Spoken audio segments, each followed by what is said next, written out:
Bir адам жүреді екен тұзақ құрып, бір торғай ұстап алды сөйтіп жүріп. Балаларға сатайын деп ойлапты, торғайды жазып алып ұстап тұрып. Сонда торғай сөйлепті адамдайын.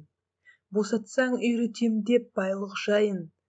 Азар болса сатарсың 3 тиынға, мен саған бір пайдалы сөз айтайын. Бұрындағы саттың ғой талай құсты. Қане, сонан қаншалық пайда түсті. Тоймақ түгіл бүйірің шыққан да жоқ, қарекет деп ойлама мұндай істі. Айтайын 3 ауыз сөз ұғып алсаң, өз обалың өзіңе ұқпай қалсаң, соны білсең есепсіз бай боласың, мал табуға айла сол тілге нансаң. Алғашқы сөзді айтамын қолда жүріп, онан кейін қораға қой қондырып, екіншісін сол жерде ұқтырайын, ең соңғысын айтамын талда отырып.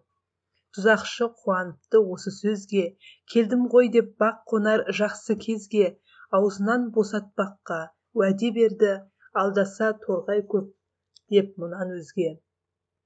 Торғай айтты, әрқашан аңдағайсың, орынсызға өтірікке нанбағайсың, ойланбай алдау сөзге сене көрме, тегінде шынның жолын қамдағайсың. Бұл сөзге тұзақшының көңілін ады, торғайды бір дуалға қондырады. Алғашқы бұл сөзіңді әбден ұқтым, екінші сөзің қандай деп сұрады. Торғай тұрып айтады тамға қонып, өткен іске өкінбе ыза болып, кеткен қайтып келмейді кейігенмен, құр жүдейсің ішіне қайғы толып. Соны айтып ұшып қонды биік талға, болайын неге тұтқын сендей шалға, бар еді 10 мысқалдай гауһар тасым, айырылдың соны ала алмай алдағанға. Гауһарды саған бермей кеттім алдап, ұстауға қолың жетпес енді хармап. Мұны алсаң әлем асқан бай болушы ең, ала алмай өкініште қалдың зарлап. Торғайдың алдағанын сонда біліп, тұзақшы өкінеді қайғы қылып, Құдай берген асылдан айырылдым деп, жылайды өз сақалын өзі жұлып. Сонда торғай айтады, әй наданмас, тым ұғымсыз екенсің ақымақ нас, 3 мысқалдық денем жоқ кішкентаймын, қай жеріме сияды ол гауһар тас.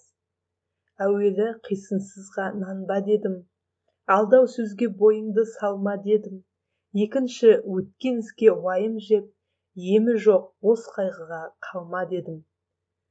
Орынсыз өтірікке сонша нандың, өткен іске өкініп қайғыландың, үшінші сөзді саған үйретпеймін, алдыңғы 2 сөзді ұқпай қалдың.